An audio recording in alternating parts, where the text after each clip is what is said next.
Carlos Henrique da Silva Salgado, nasci no dia 1º de julho de 69, nasci em Belo Horizonte.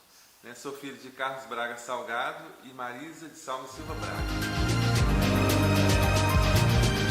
Bom, meus pais são duas pessoas assim, maravilhosas, foram exemplos para mim de honestidade, de fidelidade, eles têm um casamento sólido, somos amigos, agora moramos em cidades um pouquinho distantes, mas são pessoas muito especiais para mim. Meu pai é cabeleireiro, tem um salão na Serra, é barbeiro, e me ensinou a profissão, trabalhei uma época na mesma profissão que ele, e isso me ajudou muito. Minha mãe era técnica de laboratório, hoje aposentada, meu pai ainda trabalha, e ela trabalhava com saúde pública, que também me influenciou bastante. A infância é uma coisa gostosa de falar. Eu vejo que, se eu fosse definir minha infância, era um misto de inocência, de medo e de alegria. Nunca lembro da minha infância com tristeza, houve fatos tristes, mas a minha lembrança era sempre assim, ligada à inocência mesmo, era muito medroso, mas tive uma infância bem bacana.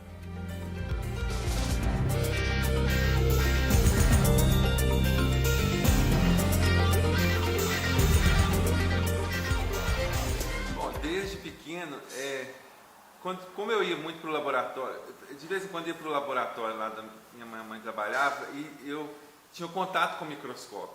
E o mundo microscópico, ele sempre me fascinou, porque ele é um mundo paralelo ao nosso, É um mundo que os nossos olhos não alcançam, E sempre me fascinou o macro e o micro. Eu gostava muito de telescópio, também acho que o universo macroscópico, o universo o espaço sideral sempre me fascinou também, mas o microscópio era mais acessível, eu via o mundo em miniatura. E hoje, depois que eu me tornei adulto, comprei um microscópio, que tinha que comprar, porque acho muito, muito bacana, gosto de ver a vida desses pequenos seres, e isso me trouxe interesse pela vida científica mesmo, mas também com relação à odontologia, quando eu ia ao dentista lá no IPSEM, que eu via como que as pessoas trabalhavam, via os laboratórios, isso me fascinava, eu tive no colégio uma colega que trabalhava como técnica de consultório odontológico, e ela falava aquilo para mim, era fascinante.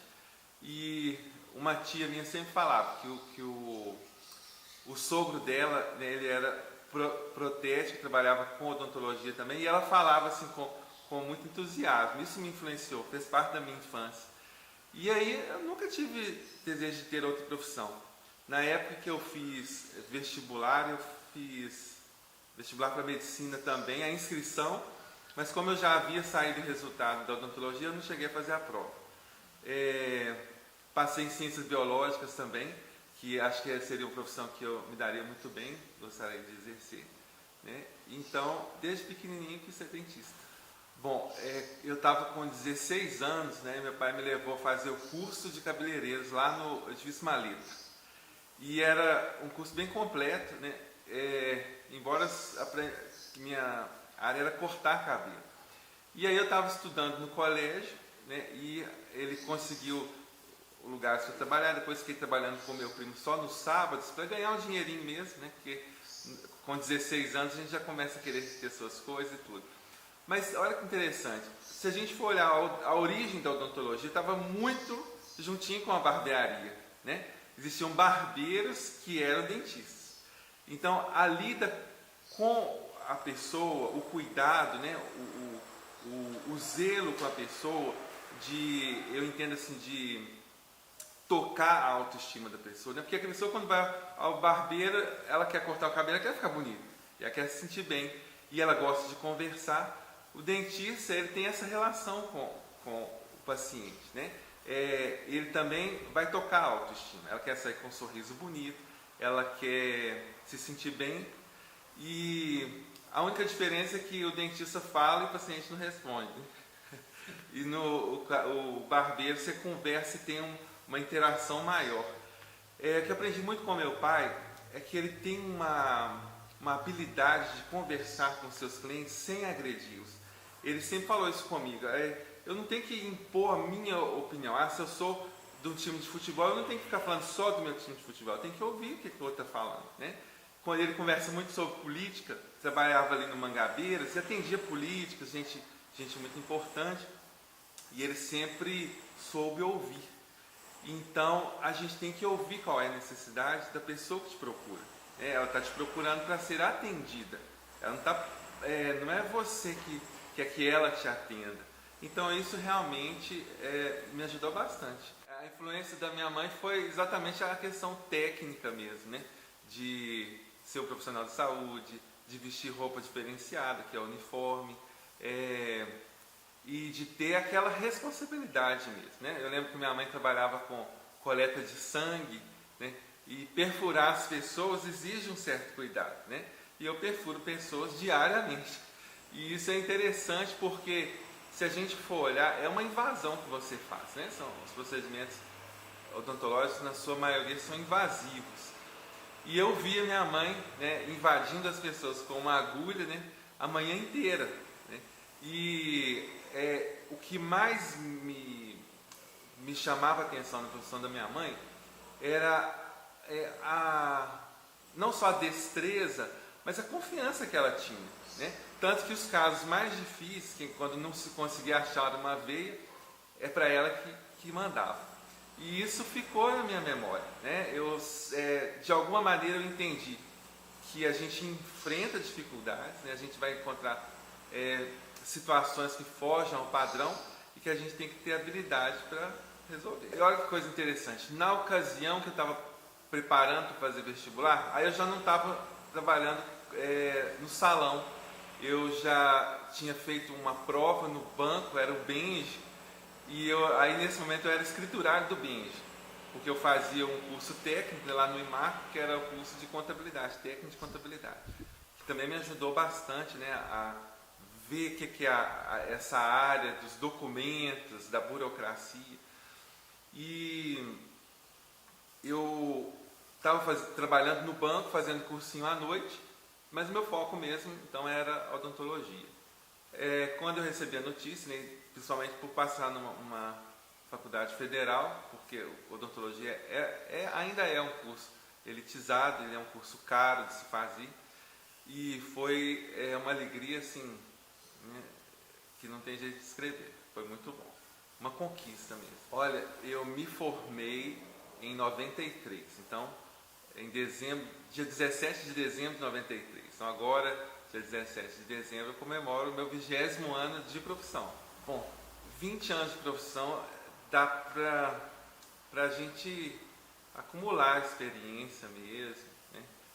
Ver transformações no mercado, ver que alguns princípios continuam assim, idênticos, eu acho que desde os primórdios da odontologia. Agora eu fico pensando assim, se eu fizesse uma suposição, né?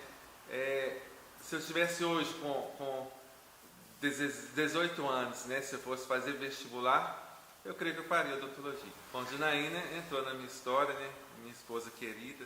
Eu falo que ela eu creio que para todo marido, a esposa realmente, ela me completa, né? Eu acho que para o plano que Deus tem para o Carlos ser, estava incluído Janaína. E a nossa história ela começa de uma maneira bem interessante, porque eu formei lá em Alfenas, na EFOA, hoje é a Universidade Federal de Alfenas, antes era a Escola de Farmácia e Odontologia de Alfenas. E Janaína estudava odontologia em Diamantina. Mas como que a gente se encontrou? Eu tinha uma amiga, né, chamada Lília, que era daqui de Belo Horizonte, e por ser de Belo Horizonte a gente tinha um contato, pegava carona juntos, às vezes vinha embora juntos, quando um ia de carro dava carona para o outro, né, como haviam outros amigos, né, aqui da região. E depois que eu havia me formado, um dia eu fui até a casa dela, lá na Cidade Nova, onde ela morava, e ela falou assim, vou te mostrar o álbum de formatura do meu irmão. O irmão da Lília, que eu não conhecia, havia formado odontologia também. né? Isso já tinha passado um ano depois da minha formatura. E ela me mostrando o álbum de formatura do Christian. O Christian tinha entrado na missa da formatura com uma moça muito bonita. E me chamou a atenção que ela era morena, cabelos longos, assim. Eu ainda fiz um comentário com a Lilian, me lembro direitinho, falei: ô Christian, quem que é essa morena bonita que entrou com o Lilian? Quem que é essa morena bonita que entrou com o Christian aqui na igreja? Ela falou assim: essa menina é aqui de BH mesmo. Pronto, fechou o álbum, eu fui embora. E aí eu estava trabalhando numa clínica no Barreiro. Um belo dia, quem entra na clínica do Barreiro para trabalhar? Janaína. E eu peguei e falei: Janaína. Aí eu falei, eu olhei para ela e falei assim: eu já te conheço. Aí ela falou assim: como me conhece? Ela achou que eu estava só, né, usando um truque para conquistar. E aí eu falei assim: não, eu te vi no álbum de formatura lá de Diamantina, você não formou com o Christian? Aí ela falou assim: foi. Mas como é que você lembra de mim? Ah, porque me chamou a atenção a foto. Mas a gente não começou a namorar naquele momento, né? Depois ela saiu da clínica, mas havia mais um vínculo. Meu pai tinha uma casa lá em Itaoca, na praia de Itaoca. E o pai dela também tinha uma casa na praia de Itaoca. E a gente comentando um dia, né, de praia, falando: um dia a gente vai encontrar lá então, né? E sempre que eu ia a Itaoca, eu ia onde era a casa dela, mas nunca que encontrava. Aí passou mais um tempo, fui fazer um concurso na aeronáutica, aqui em Belo Horizonte. Eu sentado na cadeira assim, atrás, aí vejo aqueles cabelos longos e cacheados. De costas eu vi que era Janaína. O cabelo dela assim, sempre foi maravilhoso, ainda é. Mas eram longos. E aí eu fui lá, cumprimentei, brinquei com ela. Trocamos telefone, mas não tivemos mais contato. E um belo dia eu fui passar uns dias em Itaoca. Fui com um amigo para lá e ela estava lá passeando também. E aí nós nos encontramos lá. Eu falei assim: vamos passear em Marataízes à noite. Tudo, combinei com ela de ir. E ela simplesmente não apareceu. Chamei na casa dela, ninguém respondeu. Eu falei assim: vamos embora. Foi eu e o amigo passear. No dia seguinte, na praia, nos encontramos. Aí quem não queria mais nada era eu. E aí, acho que ela ficou um pouco sem graça e falou assim: vamos ali numa barraca que eu vou... pra vocês experimentarem um peixe, que era gente conhecida dela lá. Inclusive ela pagou esse peixe, eu me lembro. E no final dessa estadia, não foi só esse momento que estivemos juntos, eu peguei o telefone dela, né, novamente. E quando eu vim aqui em BH, né, que eu voltei, um dia eu convidei ele para sair, né, tinha na Savassi a Companhia do Boi, o restaurante. E eu chamei para a gente trocar algumas experiências profissionais mesmo. Falei: olha, eu estava querendo montar uma clínica, queria umas ideias, sei que você já tem experiência, né, com clínica. E aí ela topou, né? E aí, a partir dali, depois de um beijo roubado, com muita dificuldade, nós começamos a namorar. Né? Estamos juntos até hoje. Começamos a trabalhar juntos quando éramos namorados ainda, ou noivos já, e estamos juntinhos.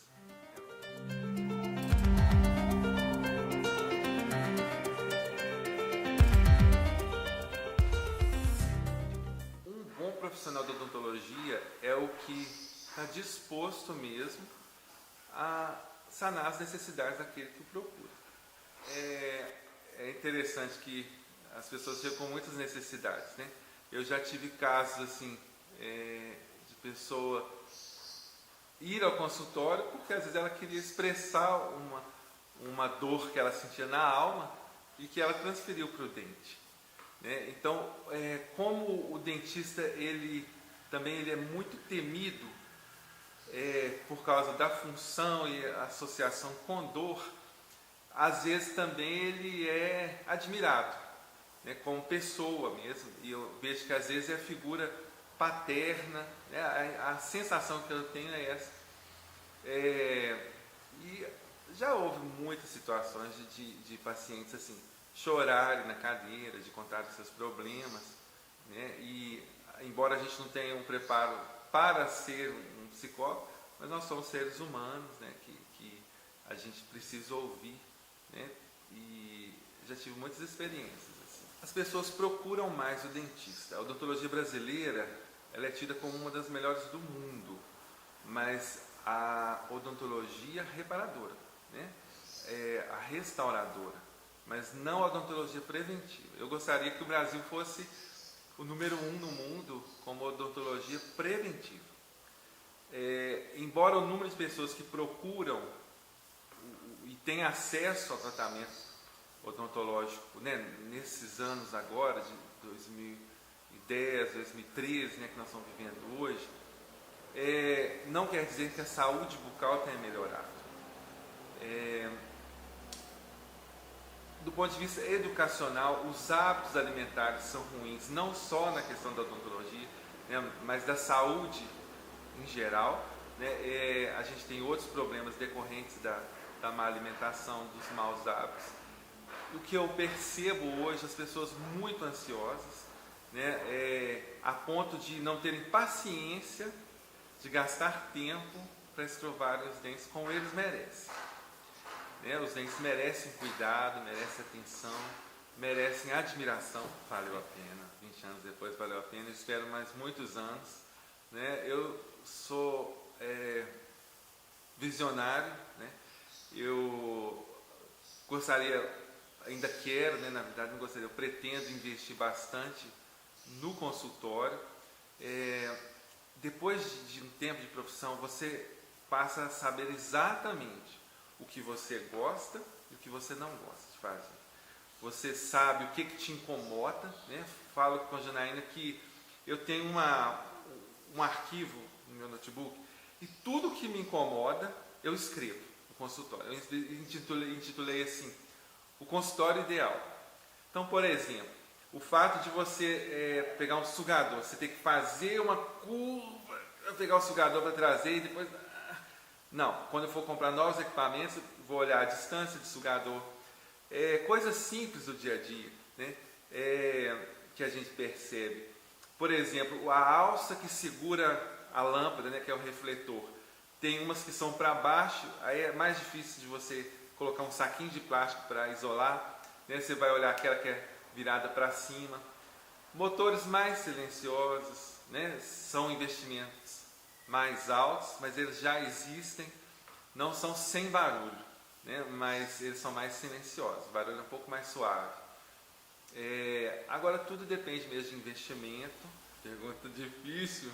O que o meu microscópio, no meu microcosmos, né, dentro do meu coração ainda não viu.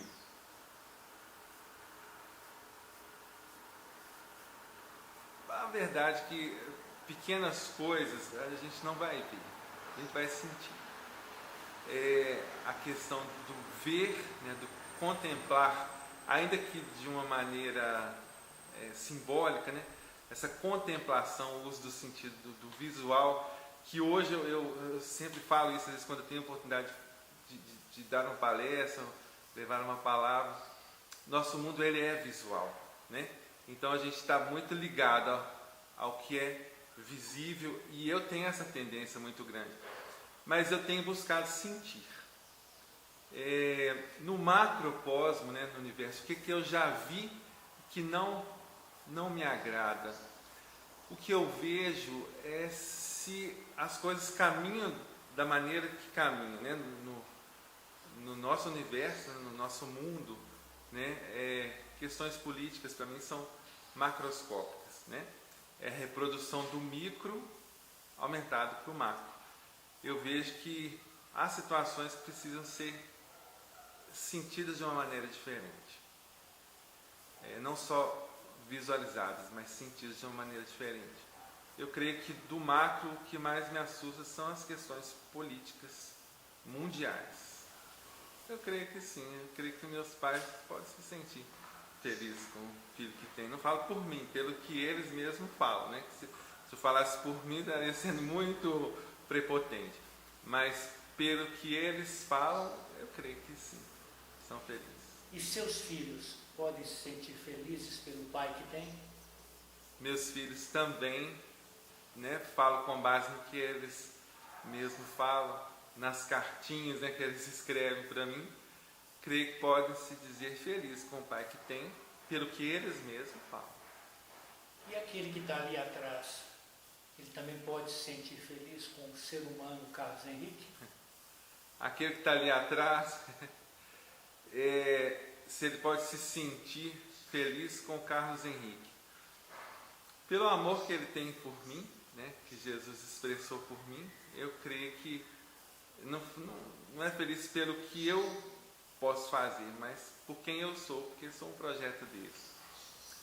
Interessante, se Jesus se apresentasse comigo, né, se meu consultório estivesse lá na glória com ele, ele se apresentasse com uma cara. Na verdade, quando eu atendo o paciente, eu já o vejo neles. Quando a pessoa chega com dor, com medo, né, eu já tenho esse relacionamento com ele. Eu consigo ver o próprio Jesus sentado ali na minha cadeira. Tenho isso como parâmetro, né, o que eu posso oferecer para ele naquela pessoa. Então eu já faço, não, rico não. E não vejo que ficarei rico, né? Existe um provérbio que fala que não quero nem a pobreza nem a riqueza. Não quero a pobreza para não passar dificuldades, não quero a riqueza para não me desvirtuar. Eu vejo que a riqueza, ela é um teste.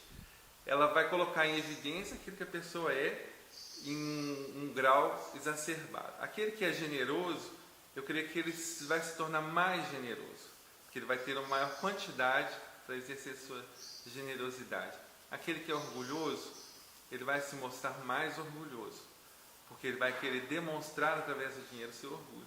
Aquele que é mesquinho vai se tornar mais mesquinho, porque vai ter muito medo de perder. Eu queria viver livre do dinheiro. Meu sonho, né, é que o sistema que Deus tem, né, para o futuro, né, para a humanidade, é ver como que as coisas vão funcionar sem necessidade do dinheiro, né? As realizações, eu imagino, que serão maravilhosas, né? Eu vislumbro uma eternidade maravilhosa, né? Não material, mas espiritual, mas essa prisão, né, que o dinheiro traz com a promessa da liberdade é uma escravidão. Então, ser rico, eu tenho certeza que não serei. Sim, sou feliz. Tenho um conceito de felicidade diferente do que o mundo fala, porque o mundo fala de ser feliz de acordo com as circunstâncias, e nós não temos controle sobre as circunstâncias. As adversidades vêm, as dificuldades vêm, como, né, o ano passado o Natan adoeceu, e o ano passado e a gente viu que se a gente for depender das circunstâncias, a gente terá somente momentos de alegria e de felicidade, né? A felicidade, eu entendo que ela é uma constância. É entender que nós somos peregrinos mesmo, né? É viver com o que é mais simples, né? Aprender a dar valor. Uma pessoa que me influenciou muito, né, a ver as pequenas coisas foi meu avô. E eu tenho uma relação muito boa com a questão da saudade, porque a saudade não me dói, né? A saudade, para mim, de quem já partiu, de quem já morreu, é como de alguém que está distante, numa outra cidade. Eu tenho uma relação boa com a saudade, embora eu sinta saudade. E o meu avô, ele olhava assim, pequenos insetos, ninho de passarinho, ele olhava flores, plantas, terra, mar. Quando meu avô ia para a praia, assim, que era um universo diferente do que as nossas Minas Gerais, e ele se encantava com tudo que era do mar, né? Tudo era novidade para ele, ficava como uma criança. E eu acho gostoso viver assim, e eu ensino isso para os meus filhos. A gente, quando acha uma lagarta aqui no jardim, a gente coloca ela no vidrinho para ela virar casulo, sair uma borboleta. A gente tem esse hábito, e eu aprendi isso com meu avô, né? Foi uma figura bastante importante na minha vida, né? Como, né, minha avó, outros parentes, mas no momento me lembrei dele. Aprendi muito com ele, e aprendi a gostar muito, né, apreciar a geografia, né, foi com ele. Meu avô era um erudito, né, ele falava muito bem, ele tinha um zelo com a língua portuguesa. Quando eu me casei, eu fiz questão de pedir para ele um presente de casamento, que foi um dicionário Aurélio. Hoje o dicionário já se tornou obsoleto com as novas regras da ortografia, mas eu guardo meu dicionário, tem uma dedicação dele, da minha avó, e eu guardo com muito carinho. e eu aprendi a amar o nosso estado, Minas Gerais. Sou apaixonado por Minas Gerais. O nome Minas Gerais, né, fala muito para mim. Meu avô gostava muito de pedras, né? Eu lembro que ele tinha assim, um acervo pessoal de cristais e pedras que ele gostava. Eu também tenho. E sou apaixonado por esse estado, né? Minas Gerais, quando eu falo Minas Gerais, eu tenho uma paixão mesmo. As mineiridades, a maneira de ser do mineiro, isso me alegra muito, né? Esse jeito mineiro de ser. Janaína tem esse jeito, nós temos, né, cultivado isso. A cozinha mineira, né, ela é uma delícia. E eu tenho um sonho ainda. Sempre que eu vou para aquela região ali da 381, passando perto de Caeté, tem um ponto da estrada que você vê as montanhas de Minas de uma forma maravilhosa. Eu sempre me deleitei. E eu ainda falei com o Janaína, quero aqui em casa a gente fazer uma foto panorâmica, ampliar, isso vai ser o nosso quadro, vai se chamar Serras de Minas. Vai ter que ser um dia que o clima vai estar bom, o ar está bem limpinho, mas sou apaixonado por Minas.